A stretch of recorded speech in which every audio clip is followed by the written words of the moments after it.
Hurricane Lee continues to move further off to the north, likely making landfall as a tropical storm in western Nova Scotia as we head into this morning into midday today.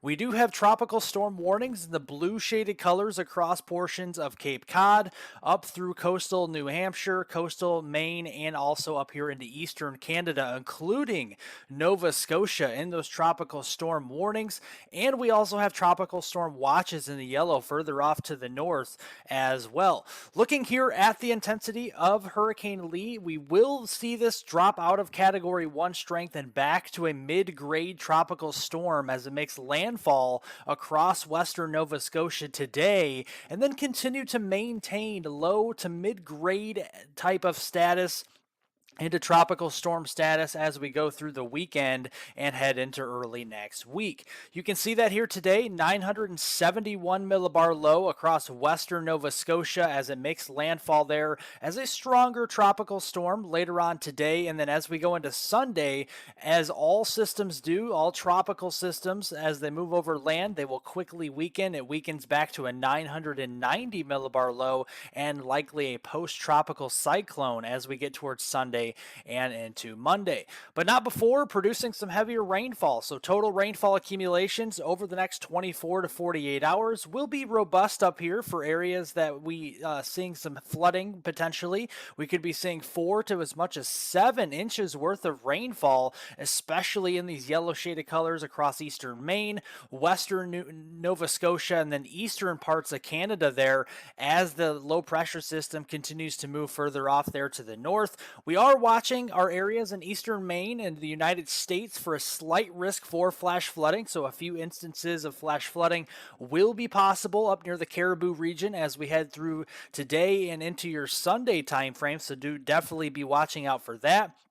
Another impact from this storm will be the storm surge. Now, not significant, but still, if you live near the coastlines, we could be still seeing those up to 3-foot storm surges from Long Island up there, especially toward Nantucket, Cape Cod, and then all the way up toward the U.S.-Canadian border and into western Nova Scotia going through today and into your Sunday. So definitely be watching out for that. If you like deep weather breakdowns on North America, including southern Canada, the United States, and the tropics, be sure to hit the subscribe button down below and press the like button if you are enjoying today's weather forecast already. It definitely helps to get all this weather information out to as many people as possible. Looking at the rest of the tropics in the North Atlantic, not only do we have Hurricane Lee out there, but we have Tropical Storm Margot, which is a fish storm well out to sea here right in the middle of the North Atlantic. Our next area of concern is actually Tropical Depression 15 here that is just developed, and this is going to continue to meander further off to the north and west. And looking at those sea surface temperature anomalies, they are still off the charts, folks. There's still very warm waters out here currently across the North Atlantic. So this system will take advantage once again, just like Lee did, and it's going to quickly strengthen to a Category 1 hurricane, likely to Category 2, and even possibly into major hurricane status to a Category 3 as we go through the next week here. So the official cone of uncertainty from the National Hurricane Center has this storm as a 35-mile-per-hour tropical depression right now. Movement is northwest at 14 miles per hour. It's quickly going to gain intensity into tropical storm status here by later on today. Then already by Sunday afternoon, Sunday evening into Category 1, a Category 2 strength hurricane.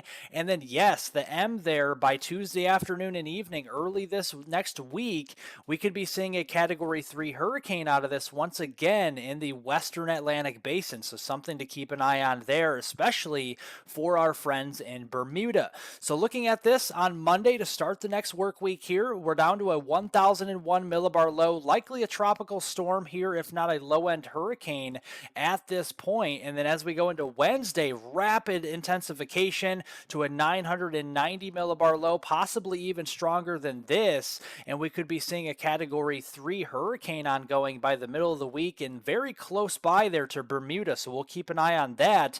But the steering current for this storm keeps it away from the United States. You can see the jet stream in the upper levels. That's going to be steering this out to sea. So while it could get into the Western Atlantic basin, there's building confidence that this storm is going to curve away from the United States, just a lot different than what Lee did, but something to keep an eye on as well. And looking here at the longer range, at the tropical storms and hurricane potential into late September and early October, the experts at the Climate Prediction Center do forecast potentially some more interesting systems developing in the main development region and in the Western Atlantic Basin, not only for late September, but into the first full week into October as well. And this could be getting a little closer to home here. We may have to be watching across the Caribbean and maybe even into the southern Gulf into early October for some systems to develop as well. So that will be something to watch. And you can see that's where we are now here. You can see the greens, the lowering of the pressures.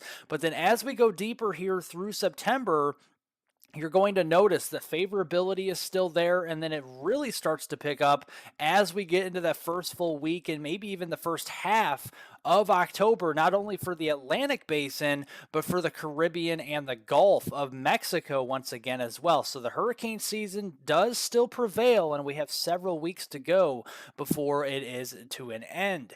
Looking here closer to the weather forecast for the United States and North America here today, this is your precipitation chances. We are watching a cold front moving across the Great Lakes down through the Midwest and the mid-Missouri Valley. This could be sparking some strong to severe thunderstorms in a spot or two from northern Illinois back through northern Missouri and eastern Kansas. And you can see that highlighted here with the Storm Prediction Center's day one outlook from western Illinois there near the Davenport Quad Cities, Macomb, and then back to the west toward Kansas City, Topeka here as well, and Kirksville, Missouri. So if you live in those areas, make sure to watch out. We could have up to 60-mile-per-hour wind gusts and some quarter-size hail. The tornado risk is rather low today, so that is some good news. And then that will continue to shift off to the east on Sunday. Scattered showers and storms from western and central Pennsylvania here down through the Delmarva into Virginia, Delaware, and Maryland, and then all the way further to the south through the Carolinas and into Florida we go with some showers and storms for your Sunday. And there will be dry time. Don't get me wrong by that. There definitely will be some dry hours, but we do see the threat for more severe weather potentially with another marginal risk extending from portions of Norfolk down through Raleigh there in towards the Myrtle Beach, Charleston, and Wilmington regions, and maybe as far south as Savannah, Georgia, as we go into your Sunday, September 17th. Looking overall through the weekend, the total rainfall accumulation, there will be areas that pick up over an inch of rain, and then there will be areas that don't see any thunderstorms. So take it or leave it. That's what you see. What you see is what you get weather type of pattern here as we go through the weekend. So that is what we are seeing out there across the United States. Beautiful temperatures, though, regardless of the thunderstorms out there, folks. Go enjoy the dry weather when you do have it, because we have lots of nice temperatures out here, 60s and 70s to go around. We have some heat across the Dixie Alley region and the Gulf Coast into the low to mid 90s. That is compliments from the feedback of the drought down there. But these overnight lows going into tonight, folks, the upper Midwest, we're down into the low to mid 40s, possibly some upper 30s in some of the valleys up here into the eastern Dakotas and northern Minnesota. Definitely continuing to watch that. And then as we go into Sunday, we still see the cooler, very refreshing and comfortable air mass across the Great Lakes, the Northeast and the Mid-Atlantic, with some heat again with the drought areas down here across coastal Texas, East Texas, getting into Louisiana and southern Mississippi. The drought feedback will, drier ground heats up faster than wet ground does. Temperatures will be rising into the lower and middle 90s. Looking here at the long range temperature outlook, this takes us through much of next week and next weekend. We are seeing a new change in the weather pattern with a trough beginning to move out west here. For our Intermountain Westall areas here, you can see we have some below normal temperatures expected across these areas from California through much of the Pacific Northwest, and then across the Great Lakes, the Midwest, down all the way to the Rio Grande Valley and the Southern Plains. We're going to be seeing above normal temperatures going through that time frame, and it's going to be very active as well. So this actually starts to raise an alarm bell for possibly some severe weather when you have above average temperatures. It is September, September, so eventually it'll cool down. And once that cool down comes, the clash of the air masses, or the battle, if you will be for some severe storms as we go through that September timeframe here from the 21st through the 25th. And we need the rainfall regardless if we see severe weather or not. The drought begins to get worse across the Midwest, the Central Plains, and especially down here into New Mexico, into Texas, Louisiana, Mississippi. We desperately need the rain. Any drop of rain at this point will be helpful across many of these areas. So hopefully we can get it. Extending into the middle of next week on Wednesday, September 20th, we begin to see that trough take shape across the Pacific Northwest.